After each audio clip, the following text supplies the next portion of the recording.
Hello everyone, welcome to genius IAS. आज की class में हम इंडियन इकोनॉमी से जुड़ा हुआ एक बहुत ही इंपॉर्टेंट कॉन्सेप्ट डिस्कस करने जा रहे हैं। आज हम जानेंगे इन्फ्लेशन के बारे में। इन्फ्लेशन क्या होता है, देन इन्फ्लेशन के टाइप्स क्या होते हैं, कौन कौन से डिफरेंट टाइप्स होते हैं इन्फ्लेशन के। तो ये जो इन्फ्लेशन का बेसिक टॉपिक है वो आज की क्लास में हम कवर करने वाले हैं। ठीक है, तो स्टार्ट करते हैं। इन्फ्लेशन क्या है? इन्फ्लेशन का मतलब होता है कि एक देश की इकोनॉमी के अंदर एक पर्टिकुलर पीरियड के दौरान जब सभी के सभी गुड्स एंड सर्विसेज के प्राइसेस कॉन्टिन्यूसली इंक्रीज होने लग जाते हैं तो उसे हम क्या बोलते हैं? इन्फ्लेशन। इन्फ्लेशन जो है वो प्राइस राइज को रिप्रेजेंट करती है कि एक कंट्री के अंदर एक पर्टिकुलर पीरियड के दौरान ऑल गुड्स एंड सर्विसेज के प्राइसेस जब कॉन्टिन्यूसली इंक्रीज होने लग जाते हैं तो उसे हम क्या बोलते हैं? इन्फ्लेशन बोलते हैं। अब इन्फ्लेशन का मतलब ये नहीं है कि अगर एक पर्टिकुलर प्रोडक्ट का प्राइस अगर इंक्रीज हो जाता है तो वो इन्फ्लेशन है, ऐसा नहीं है। एक कंट्री के अंदर जब सभी गुड्स एंड सर्विसेज के प्राइसेस इंक्रीज हो जाते हैं तो उसे इन्फ्लेशन बोला जाता है। और इन्फ्लेशन का मतलब ये भी नहीं है कि अगर एक बार किसी प्रोडक्ट का प्राइस या फिर एक बार कंट्री के अंदर प्राइस इंक्रीज हो गए तो वो इन्फ्लेशन नहीं है। इन्फ्लेशन के लिए कॉन्टिन्यूसली एक पर्टिकुलर पीरियड के दौरान कॉन्टिन्यूसली प्राइस राइज होना जरूरी है। ठीक है, तो इन्फ्लेशन की बेसिकली दो कंडीशन है। सबसे पहले ऑल गुड्स एंड सर्विसेज के प्राइस इंक्रीज होने चाहिए, ठीक है, और एक पर्टिकुलर पीरियड के दौरान कॉन्टिन्यूसली प्राइस इंक्रीज होने चाहिए।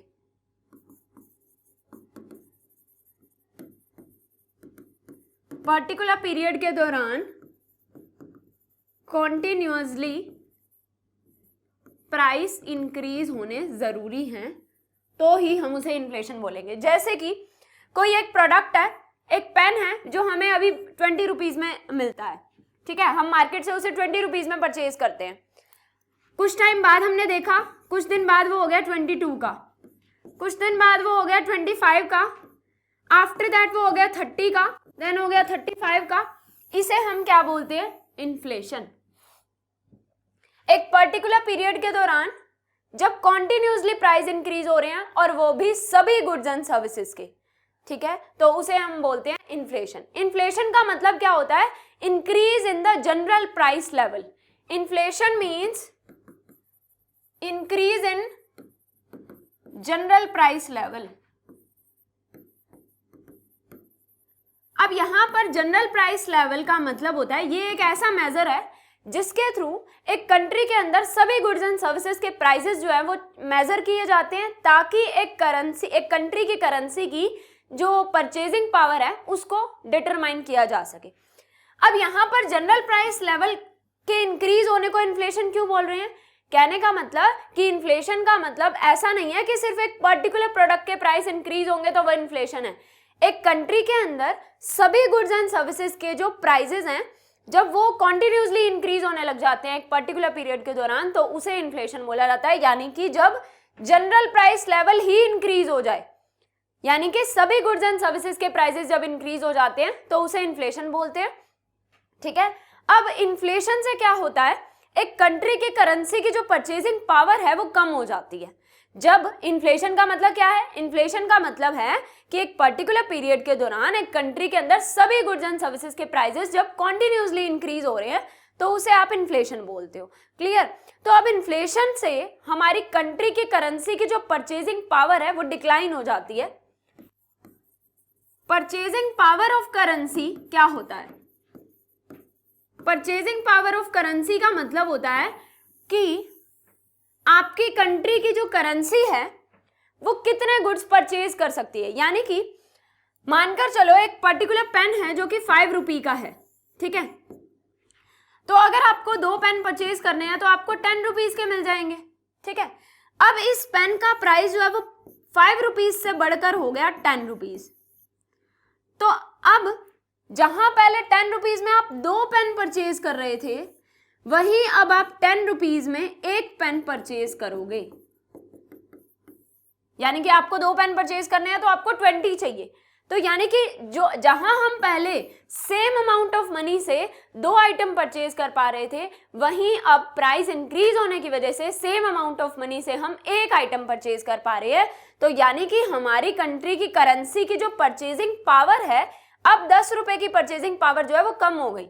पहले 10 रुपए से 2 पेन आते थे, लेकिन अब 10 रुपए से हम सिर्फ 1 ही पेन परचेज कर पा रहे हैं। यानी कि हमारी कंट्री की जो करेंसी है, हमारे 10 रुपए की जो परचेजिंग पावर है वो कम हो गई। क्लियर? तो इन्फ्लेशन की वजह से, यानी कि इन्फ्लेशन मींस कि जब सभी गुड्स एंड सर्विसेज के प्राइसेस एक पर्टिकुलर पीरियड के दौरान जब कॉन्टिन्यूसली इंक्रीज होने लग जाते हैं, तो उस केस में हमारी कंट्री की करेंसी की परचेजिंग पावर कम हो जाती है। ठीक है? क्योंकि चीजें अब महंगी हो गई है ना, तो जहां पहले एक पर्टिकुलर अमाउंट ऑफ मनी से हम जितनी आइटम ले पाते थे, अब उन आइटम की जो प्राइसेस हैं वो बढ़ गए हैं, जिससे हम सेम अमाउंट ऑफ मनी से हम उतनी आइटम्स नहीं ले पाते। ठीक है? तो इसे हम बोलते हैं परचेजिंग पावर ऑफ करेंसी। एक पर्टिकुलर अमाउंट ऑफ मनी से आप कितनी आइटम परचेज कर पा रहे हो, पहले कितनी परचेज कर पाते थे और अब प्राइस इंक्रीज होने के बाद आप कितनी परचेज कर पा रहे हो, तो इससे आपको पता चलेगा कि आपकी कंट्री की करेंसी की जो परचेजिंग पावर है वो चीजों के प्राइसेस बढ़ने की वजह से कम कैसे हो जाती है। ठीक है? तो आपने ये ध्यान रखना है कि जब प्राइस इंक्रीज होंगे तो परचेजिंग पावर ऑफ करेंसी कम होती जाएगी। ठीक है? प्राइस जब इंक्रीज होते हैं, प्राइस इंक्रीज हो रहे हैं यानी कि इन्फ्लेशन हो रही है।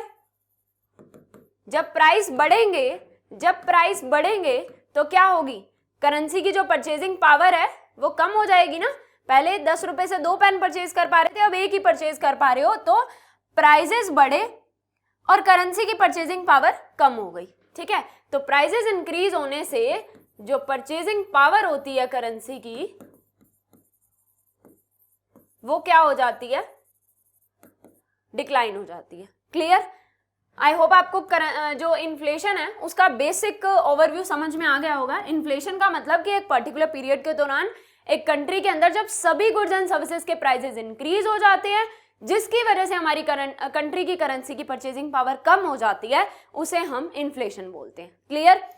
सो देखिए, a general increase in the prices and fall in the purchasing value of money is termed as inflation. When the price of all goods and services increased over a period of time in an economy, then it will be termed as inflation. यानी कि अगर एक particular product का price increase हो जाता है, अगर एक सिंगल प्रोडक्ट का प्राइस इंक्रीज हो जाता है, एक सिंगल प्रोडक्ट अगर हमें आज 5 रुपए का मिल रहा है और 10 साल बाद वो अगर हमें 20 रुपए का मिलेगा, तो उसे इन्फ्लेशन नहीं बोलोगे। एक पर्टिकुलर पीरियड के दौरान जब कॉन्टिन्यूसली प्राइस इंक्रीज होता जा रहा है। ठीक है? पहली चीज, इन्फ्लेशन के लिए 2 इंपॉर्टेंट कंडीशंस आपने ध्यान में रखनी है कि एक तो सभी गुड्स एंड सर्विसेज के प्राइसेस इंक्रीज होना जरूरी है, और एक पर्टिकुलर पीरियड के दौरान कॉन्टिन्यूसली प्राइस इंक्रीज होना जरूरी है। ऐसा नहीं कि एक बार प्राइस बढ़ गया उस चीज का तो वो इन्फ्लेशन है, नहीं। कॉन्टिन्यूसली प्राइस इंक्रीज होना जरूरी है, और वो भी सभी गुड्स एंड सर्विसेज का, यानी कि जनरल प्राइस लेवल ही इंक्रीज हो जाना चाहिए कंट्री के अंदर, जिसकी वजह से करेंसी की परचेजिंग पावर कम हो जाए, तो उसे इन्फ्लेशन बोलोगे। Clear? Due to inflation the purchasing power of currency decline, और वो कैसे होती है ये आप सीख ही चुके हो। क्लियर? तो इन्फ्लेशन के बारे में आई होप आपको बेसिक समझ में आ गया है। अब इन्फ्लेशन के कितने टाइप्स होते हैं? इन्फ्लेशन के डिफरेंट टाइप्स हैं, जिनके बारे में हम डिटेल डिस्कशन करने वाले हैं। Demand pull inflation, cost push inflation, built in inflation, creeping और मॉडरेट इन्फ्लेशन, वॉकिंग और trotting inflation, running inflation, galloping inflation and hyper inflation. देखिए, सबसे पहले आती है demand pull inflation. Demand pull inflation as the name suggest, जब एक country के अंदर चीजों की डिमांड बहुत ज्यादा होने लग जाती है, जब एक कंट्री के अंदर मनी सप्लाई ज्यादा होने की वजह से लोग चीजों की ज्यादा डिमांड करने लग जाते हैं, लेकिन जितनी लोग डिमांड करते हैं उतनी सप्लाई नहीं होती। डिमांड ज्यादा है, चीजों की सप्लाई उतनी नहीं है, तो क्या होगा? चीजों के प्राइसेस बढ़ जाएंगे, करेंसी की परचेजिंग पावर कम हो जाएगी। उसे हम क्या बोलेंगे? इस सिचुएशन को ही इन्फ्लेशन बोलते हैं। इन्फ्लेशन की सिचुएशन क्या रिप्रेजेंट करती है? सभी गुड्स एंड सर्विसेज के प्राइसेस कॉन्टिन्यूसली इंक्रीज हो रहे हैं और करेंसी की परचेजिंग पावर जिसकी वजह से कम हो रही है, तो उसे इन्फ्लेशन कहेंगे। तो जब चीजों की डिमांड बढ़ जाती है due to increase in money supply, जब मनी की सप्लाई लोगों के पास ज्यादा हो जाती है एंड जिसकी वजह से लोग डिमांड ज्यादा करते हैं, और डिमांड ज्यादा होने की वजह से, डिमांड ज्यादा हो गई है लेकिन सप्लाई उतनी नहीं है ना, क्योंकि लोगों के पास मनी सप्लाई बढ़ गई है, कंट्री के अंदर मनी की सप्लाई बढ़ गई है, लोगों के पास पैसा ज्यादा है, वो चीजों की ज्यादा डिमांड करेंगे, लेकिन प्रोडक्शन उतनी स्पीड से नहीं हो रही जितनी स्पीड से डिमांड हो रही है, तो सप्लाई कम है, डिमांड ज्यादा है, क्या होगा, प्राइस राइज हो जाएंगे, ठीक है, and purchasing power of money कम हो जाएगी। और जब ऐसी सिचुएशन हो कि प्राइस राइज हो जाए और करेंसी की परचेजिंग पावर कम हो जाए, then it will lead to the situation of inflation, ठीक है। तो डिमांड पुल इन्फ्लेशन का मतलब कि जब डिमांड बढ़ने की वजह से चीजों के प्राइसेस बढ़ जाते हैं, करेंसी की परचेजिंग पावर कम हो जाती है, तो इन्फ्लेशन की सिचुएशन अराइज होती है। जब डिमांड बढ़ने की वजह से इन्फ्लेशन की सिचुएशन अराइज होती है तो उसे हम क्या बोलते हैं, demand pull inflation.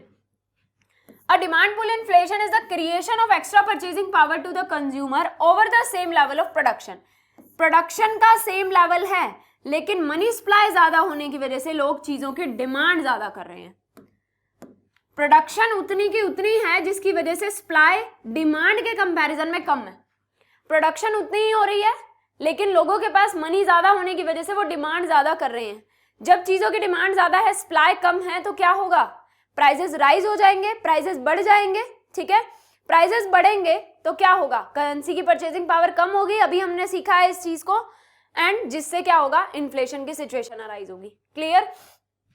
This is the typical case of creating extra money without equivalent increase in the production और सप्लाई। जब मनी सप्लाई तो बढ़ रही है लेकिन चीजों की सप्लाई नहीं बढ़ रही है तो उसे हम क्या बोलते हैं, डिमांड पुल इन्फ्लेशन। क्लियर? जब मनी सप्लाई बढ़ रही है जिसकी वजह से डिमांड बढ़ रही है बट चीजों की सप्लाई नहीं इंक्रीज हो रही, चीजों की सप्लाई उतनी ही है, तो उससे क्या होगा, सप्लाई कम है, डिमांड ज्यादा है, तो प्राइसेस राइज हो जाएंगे, परचेजिंग पावर कम हो जाएगी, and that leads to the situation of inflation. Next type of inflation is cost push inflation. Cost push inflation means जब जो प्रोडक्शन करते हैं, जब हम चीजों की प्रोडक्शन करते हैं तो जब फैक्टर ऑफ प्रोडक्शन जो हम यूज करते हैं उनकी कॉस्ट जब बढ़ जाए, जिसकी वजह से हमारी कॉस्ट ऑफ प्रोडक्शन हाई हो जाए, जिसकी वजह से हमें प्राइसेस ज्यादा रखने पड़े, तो उसे हम क्या बोलते हैं, कॉस्ट पुश इन्फ्लेशन। यानी कि जब हमारी कॉस्ट ऑफ प्रोडक्शन ज्यादा आने की वजह से हम चीजों के प्राइसेस ज्यादा रख देते हैं, एंड जब चीजों के प्राइसेस ज्यादा होते हैं और परचेजिंग पावर ऑफ मनी कम हो जाती है, तो उसे हम क्या बोलते हैं, कॉस्ट पुश इन्फ्लेशन। यानी कि कॉस्ट इंक्रीज होने की वजह से चीजों के प्राइसेस जब बढ़ जाते हैं।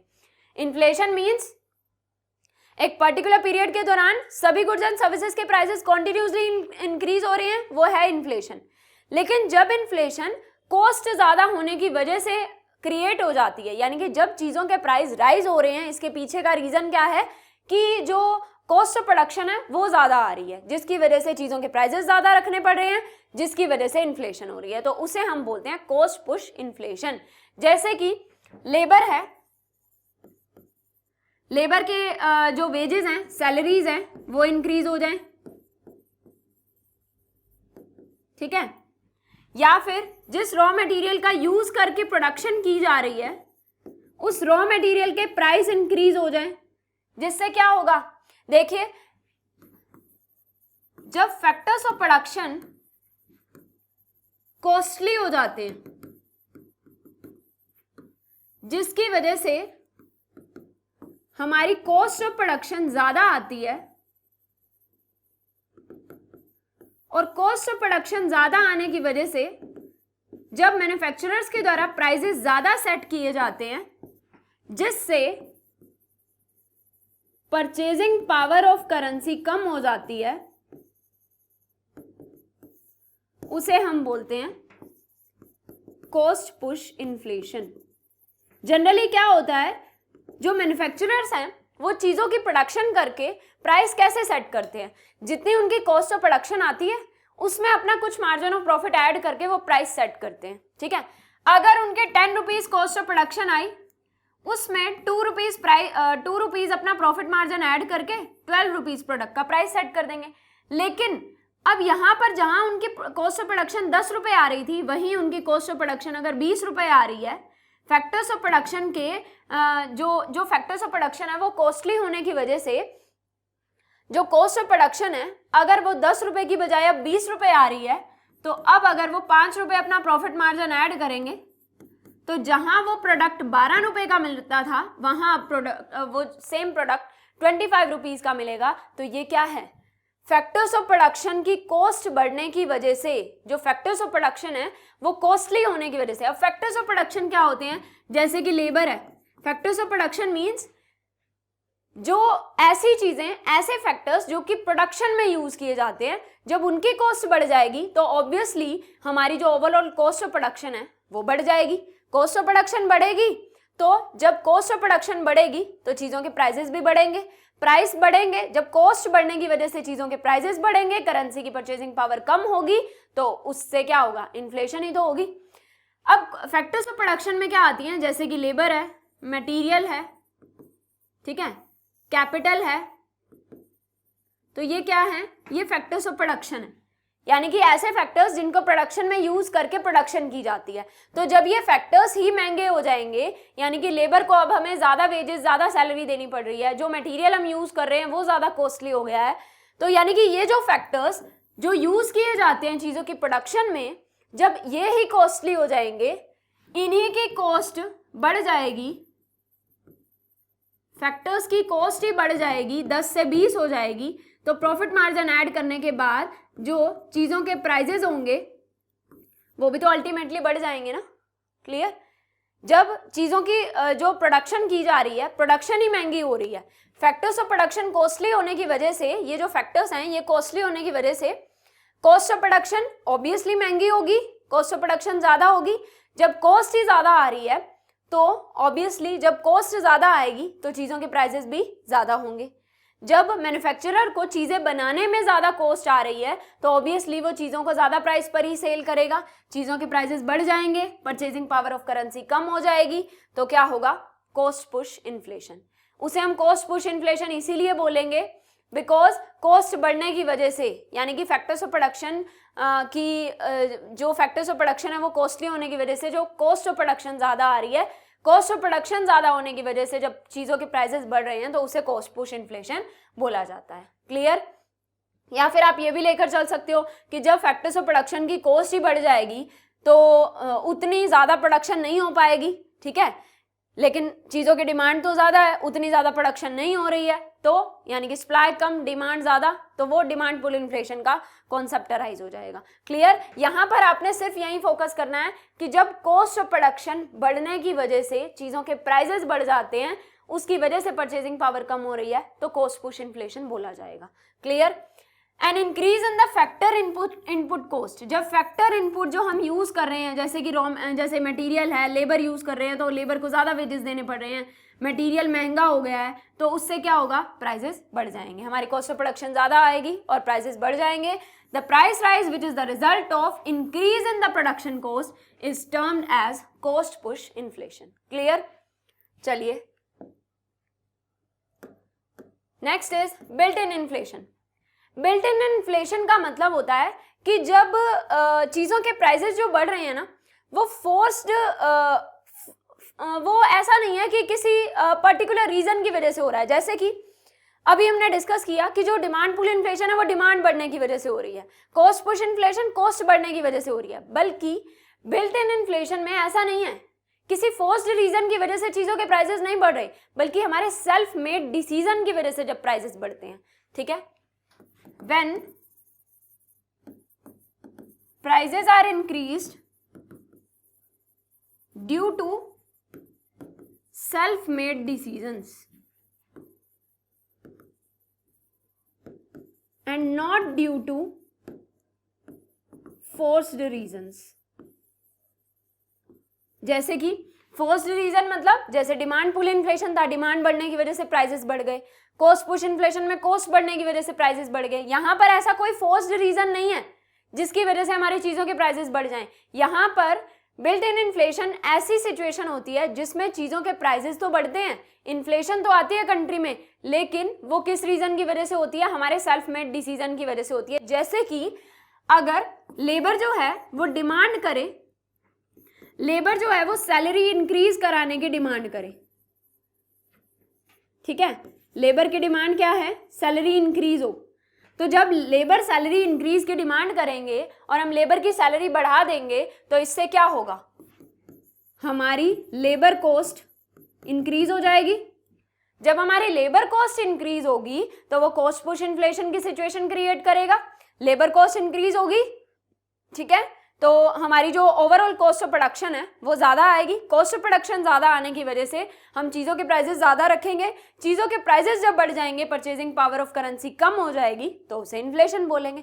यानी कि हमारे डिसीजन की वजह से लेबर ने डिमांड करा, लेबर ने क्या डिमांड की कि हमारी सैलरी इंक्रीज कराओ, और हमने डिसीजन ले लिया कि हम लेबर की सैलरी इंक्रीज कर देंगे, जिसकी वजह से हमारी लेबर कॉस्ट ज्यादा आ रही है, हमारी कॉस्ट ऑफ प्रोडक्शन बढ़ रही है, हमारी जो करेंसी की परचेजिंग पावर है, यानी कि कॉस्ट ऑफ प्रोडक्शन बढ़ने की वजह से हम चीजों के प्राइसेस ज्यादा रख रहे हैं, परचेजिंग पावर ऑफ करेंसी कम हो रही है, तो इन्फ्लेशन की सिचुएशन अराइज हो रही है। यानी कि इस केस में इन्फ्लेशन की सिचुएशन अराइज होती है, चीजों के प्राइसेस बढ़ जाते हैं, क्योंकि हम खुद से ऐसा डिसीजन ले रहे हैं जिसकी वजह से क्या हो रहा है, चीजों के प्राइसेस बढ़ रहे हैं। लेबर कॉस्ट बढ़ेगी, हमारी जो कॉस्ट ऑफ प्रोडक्शन है वो इंक्रीज होगी, कॉस्ट ऑफ प्रोडक्शन इंक्रीज होगी, तो चीजों के प्राइसेस अल्टीमेटली हम इंक्रीज करेंगे, और जब चीजों के प्राइसेस बढ़ेंगे उसे ही इन्फ्लेशन बोलते हैं। अब दूसरा क्या हम लेकर चल सकते हैं कि हमने डिसाइड कर लिया कि बिजनेस में ज्यादा प्रॉफिट्स हों, ज्यादा प्रॉफिट्स के लिए हमने क्या किया, चीजों के प्राइसेस इंक्रीज करने का डिसीजन ले लिया। तो ये भी क्या है, हमारे डिसीजन की वजह से चीजों के प्राइसेस बढ़े ना।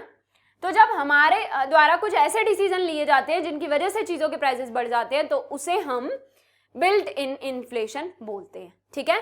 जब only and only self made decision की वजह से चीजों के प्राइसेस बढ़ जाते हैं, जैसे कि लेबर ने डिमांड करी, हमने डिसीजन ले लिया कि लेबर की सैलरी बढ़ा दी जाएगी, लेबर कॉस्ट बढ़ गई, लेबर कॉस्ट बढ़ने की वजह से फैक्टर्स ऑफ प्रोडक्शन की कॉस्ट बढ़ गई, यानी कि हमारी जो ओवरऑल कॉस्ट ऑफ प्रोडक्शन है वो बढ़ गई, तो हमने चीजों के प्राइसेस बढ़ा दिए। तो प्राइसेस बढ़े किस वजह से, हमारे डिसीजन की वजह से।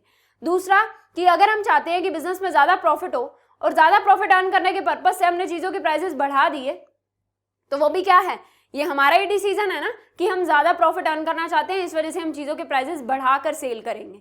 तो ये भी यहां पर भी प्राइस इंक्रीज हो रहे हैं सिर्फ हमारे डिसीजन की वजह से, तो उसे हम कहते हैं built in inflation. Clear. Next is creeping और मॉडरेट इन्फ्लेशन। जो क्रीपिंग और मॉडरेट इन्फ्लेशन है, इस सिचुएशन में क्या होता है कि जो इन्फ्लेशन रेट है, इन्फ्लेशन रेट इज मैक्सिमम 3%, यानी कि मैक्सिमम 3% तक ही चीजों के प्राइसेस बढ़ते हैं। अगर कोई चीज 100 की है तो अब वो 103 में मिलेगी, अगर कोई चीज 1000 की है तो वो चीज 1030 की मिलेगी, ठीक है। तो ये क्या होता है, ये होता है क्रीपिंग और मॉडरेट इन्फ्लेशन। क्रीपिंग मींस बहुत ही स्लो स्पीड से इन्फ्लेशन चल रही है, बहुत स्लो स्पीड से प्राइसेस इंक्रीज हो रहे हैं और बिल्कुल नॉमिनल अमाउंट से प्राइसेस जो है वो बढ़ रहे हैं चीजों के, तो उसे हम क्या बोलते हैं, क्रीपिंग और मॉडरेट इन्फ्लेशन। इस टाइप की इन्फ्लेशन जो है, इस टाइप की इन्फ्लेशन की सिचुएशन जो है वो कंट्री के लिए जरूरी भी है, यानी कि कुछ कुछ प्राइस समय के साथ साथ इंक्रीज होने भी जरूरी है। क्लियर। तो जब इन्फ्लेशन रेट जो है वो मैक्सिमम 3% हो, यानी कि 2% भी हो सकता है, 1% भी हो सकता है, और मैक्सिमम 3% तक चीजों के प्राइसेस बढ़ते हैं, तो उसे हम क्या बोलते हैं, क्रीपिंग और मॉडरेट इन्फ्लेशन। इसमें चीजों के प्राइसेस 3% से ज्यादा तक इंक्रीज नहीं होते। क्लियर। नेक्स्ट क्या है, वॉकिंग और ट्रोलिंग इन्फ्लेशन। वॉकिंग और ट्रोलिंग इन्फ्लेशन में क्या होता है, जब चीजों के प्राइसेस, यानी कि जब जो इन्फ्लेशन रेट है वो 3 to 10% तक होती है, उसे हम क्या बोलते हैं, वॉकिंग और ट्रोलिंग इन्फ्लेशन। यानी कि जब चीजों के प्राइसेस जो है वो 3 से 10%, मैक्सिमम 10% तक चीजों के प्राइसेस बढ़ते हैं, तो उसे हम क्या बोलते हैं, वॉकिंग और ट्रोलिंग इन्फ्लेशन। ठीक है। यानी कि अगर कोई चीज 100 की है तो वो 110 की मिलेगी, ठीक है। अगर कोई चीज 1000 की है तो वो 1100 की मिलेगी, ठीक है। अगर कोई चीज 10,000 की है तो वो 11,000 की मिल जाएगी। यानी कि जब मैक्सिमम 10% तक चीजों के प्राइसेस बढ़ जाते हैं तो उसे हम क्या बोलते हैं, वॉकिंग और ट्रॉलिंग इन्फ्लेशन। सो वॉकिंग और ट्रॉलिंग इन्फ्लेशन की सिचुएशन जो है वो एक कंट्री के अंदर तब मानी जाती है जब एक कंट्री के अंदर जो रेट ऑफ इन्फ्लेशन है, यानी कि चीजों के प्राइसेस बढ़ने की जो परसेंटेज है वो 3 to 10% तक होती है। क्लियर, 3 से लेकर 10% तक और मैक्सिमम 10% तक चीजों के प्राइसेस बढ़ते हैं तो उस सिचुएशन को हम क्या बोलते हैं कि इस कंट्री के अंदर क्या है, वॉकिंग और ट्रोलिंग इन्फ्लेशन है। Next is running inflation. Running inflation में क्या होता है, जब rate of inflation is when rate of inflation is 10 to 20%, जब 10 to 20% तक चीजों के प्राइसेस बढ़ जाते हैं तो उसे हम क्या बोलते हैं, रनिंग इन्फ्लेशन। रनिंग इन्फ्लेशन की सिचुएशन में क्या होता है, जो रनिंग इन्फ्लेशन की सिचुएशन है उसमें गवर्नमेंट जो है वो स्टेप्स लेती है, आरबीआई जो है वो मनी की सप्लाई को कंट्रोल करने के स्टेप्स लेता है ताकि ज्यादा से ज्यादा चीजों के प्राइसेस ना बढ़े। क्योंकि जब मैक्सिमम 20% तक चीजों के प्राइसेस बढ़ने लग जाते हैं, यानी कि कोई चीज 100 की है तो 20% प्राइसेस इंक्रीज होने पर वो चीज 120 की मिलेगी तो वो चीज बहुत ज्यादा कॉस्टली हो जाती है, ठीक है। तो वो चीज बहुत ज्यादा कॉस्टली हो जाती है ना, तो उस सिचुएशन में क्या होता है, जो आरबीआई है एंड गवर्नमेंट ऑफ इंडिया है वो क्या करती हैं, स्टेप्स लेती हैं टू रिड्यूस मनी सप्लाई। और जब मनी की सप्लाई कम होगी तो ही तो इन्फ्लेशन कंट्रोल हो पाएगी।